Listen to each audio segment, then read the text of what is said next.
여호와의 손이 짧아 구원하지 못하심도 아니요 귀가 둔하여 듣지 못하심도 아니라 오직 너희 죄악이 너희와 너희 하나님 사이를 갈라놓았고 너희 죄가 그의 얼굴을 가리어서 너희에게서 듣지 않으시게 함이니라.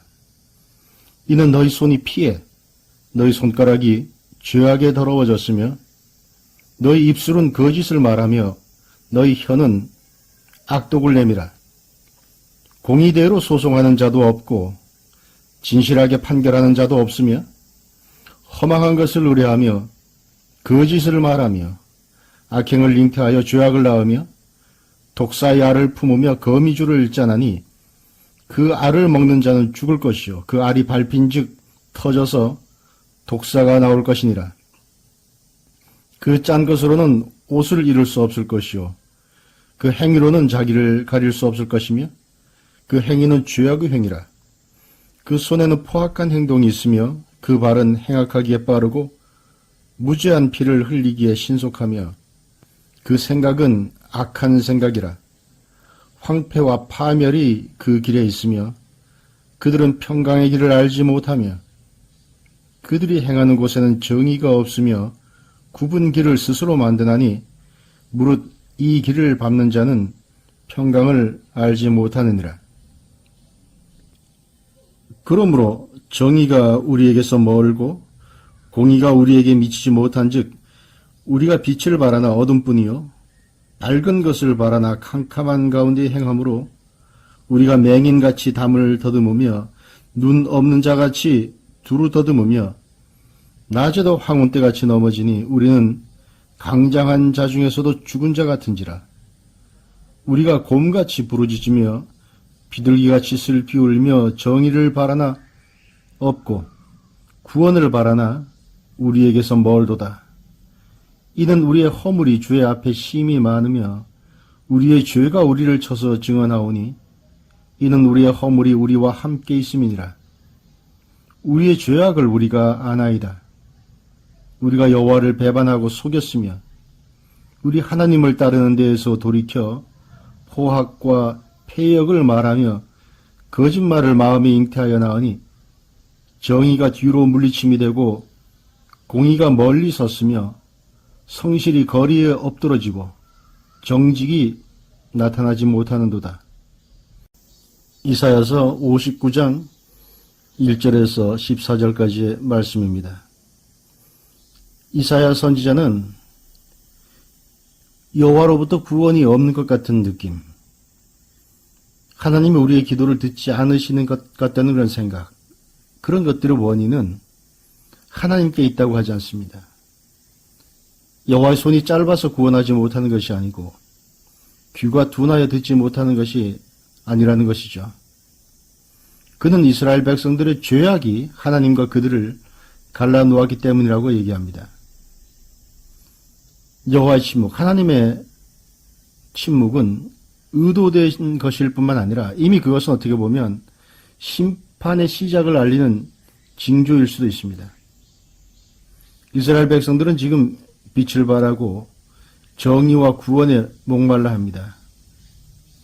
그들의 현실은 지금 대낮에도 더듬고 다닐 정도로 앞이 안 보이는 캄캄한 그런 상태였습니다. 미래는 보이지 않고 삶의 기준은 애매하였죠. 11절에 보면 곰같이 부르짖으며 비둘기같이 슬퍼했다고 했습니다. 그래서 그들이 할 수 있는 것, 어떻게 보면 가장 또 기특하기도 한 것이 바로 여호와를 찾는 행위였지만, 그런데 이것마저 지금 거절되고 있습니다. 아니, 거절되고 있는 정도가 아니라 그들을 향해서 하나님이 아주 잔인하게 말씀하십니다. 하나님께서는 이들이 지금 정작 하고 있는 것은 독사의 알을 품고 거미줄을 짜는 짓이라고 책망하십니다. 알을 밟는 순간 독사 새끼가 나올 것이고 그들이 열심히 행하는 것, 그것으로는 거미줄로 짜듯이 어떤 옷도 만들어 입지 못하는 무익한 짓이라고 하는 겁니다. 그 이유는 뭡니까? 이사야 선지자가 열거하는 우리와 하나님 사이를 갈라놓고 있는 죄악의 형태는 매우 구체적입니다.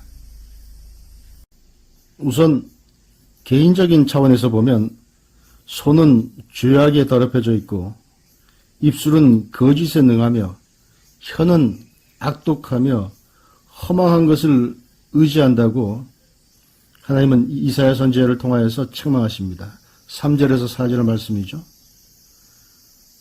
그리고 사회적으로는 공의대로 소송이 이루어지지 않고 판결이 진실하지 못하다고 합니다. 이스라엘 백성들은 정의를 뒤로 젖혀두고 그 결과 스스로 굽은 길을 만들면서 평강의 길을 알지 못하게 된 것입니다. 기도 응답의 지름길이 간절한 부르짖음보다 하나님의 마음에 부합하는 정의와 공의가 일상적인 생활을 통해 실천되는 것이 있다는 사실을 몰랐기 때문에 이들의 기도는 허공을 치고 말았습니다. 하나님께서는 우리가 입술을 열어 찬양하기 전에 입술에 묻은 거짓을 먼저 닦아내길 원하십니다. 하늘을 향해 정의를 부르짖기 전에 인간이 법정에서 억울한 재판이 없도록 편벽함과 위증을 멀리하라고 하십니다. 예수님은 예물을 제단에 드리다가 거기서 내 형제에게 원망을 들을 만한 일이 생각나거든 예물을 제단 앞에 두고 먼저 가서 형제와 화목하고 그 후에 와서 예물을 드리라고 하셨습니다. 마태복음 5장 25절에 나오는 말씀이죠. 원망을 들을 만한 일이라고 하는 것은 상대방 편에서 보면 부당하다고 여길 만한 그런 일이라는 겁니다. 불의를 행하는 자들이 정의를 바라고 구원을 찾는다는 건 모순이 아닐 수가 없습니다. 그러나 우물에 침을 뱉은 자가 언젠가는 자신도 그 우물을 먹어야 하고 불을 낸 자가 그 불에 데이듯이 불의가 성한 경우에는 자신이 가해자면서 언젠가는 결국 그 피해자가 되는 법입니다. 그래서 그렇게 불의를 행하는 자들도 구원과 정의를 애타게 찾을 때가 있게 되는 거죠. 본문의 표현대로라면 독사의 알들이 간 곳마다 깔려 있습니다. 그래서 밟을 때마다 새끼들이 터져나와 득실거리는데 내 집 대문과 창문을 꼭 닫는다고 안심하고 살 수 있겠습니까? 사회적으로 만연한 불의라고 하는 것은 도처에 널려있는 독사의 알들이요 새끼들과 같아서 언제 내가 물릴지 모르는 겁니다. 굳이 하나님의 진노의 심판이 아니더라도 그런 사회는 절로 망할 수밖에 없겠죠. 황하의 탕류에 있는 자는 아무리 조심하더라도 흙탕물이 튀는 것을 막을 수가 없습니다. 이웃과 사회에 대한 정의의 회복 없이는 어떤 찬양과 간구도 하나님을 기쁘게 할 수 없을 뿐 아니라 공의를 직접 베푸시는 여호와의 분노를 사고 보응을 재촉할 뿐이라는 점을 이스라엘 백성들은 몰랐습니다. 우리들도 마찬가지겠죠. 본문에 이어서 15절부터 18절까지의 말씀을 보면 하나님께서는 이사야 선지자를 통하여서 이렇게 말씀하십니다. 성실이 없어짐으로 악을 떠난 자가 탈취를 당하는도다. 여호와께서 이를 살피시고 그 정의가 없는 것을 기뻐하지 아니하시고 사람이 없음을 보시며 중재자가 없음을 이상히 여기셨으므로 자기 팔로 스스로 구원을 베푸시며 자기의 공의를 스스로 의지하사 공의를 갑옷으로 삼으시며 구원을 자기의 머리에 써서 투구로 삼으시며 보복을 속옷으로 삼으시며 열심을 입어 겉옷으로 삼으시고 그들의 행위대로 갚으시되 그 원수에게 분노하시며 그 원수에게 보응하시며 섬들에게 보복하실 것이라. 지금 이스라엘에 정의가 없는 이유가 뭡니까? 선지자는 우리가 여호와를 배반하고 속였으며 우리 하나님을 따르는 데에서 돌이켜 포악과 폐역을 말하며 거짓말을 마음에 잉태하였기 때문이라고 합니다. 정의와 불의는 현상이 아닌 마음의 문제입니다. 셈의 근원인 마음이 거짓을 품고 있는 한 거기에서 흘러나오는 물이 정의로울 수가 없습니다. 예수님은 그래서 마가복음 7장 15절에서 16절에서 무엇이든지 밖에서 사람에게로 들어가는 것은 능히 사람을 더럽게 하지 못하되 사람 안에서 나오는 것이 사람을 더럽게 하는 것이라고 말씀하셨습니다. 사도 바울도 로마서 2장 29절에서 육신의 할례가 아닌 마음의 할례를 받으라고 경고하고 있습니다.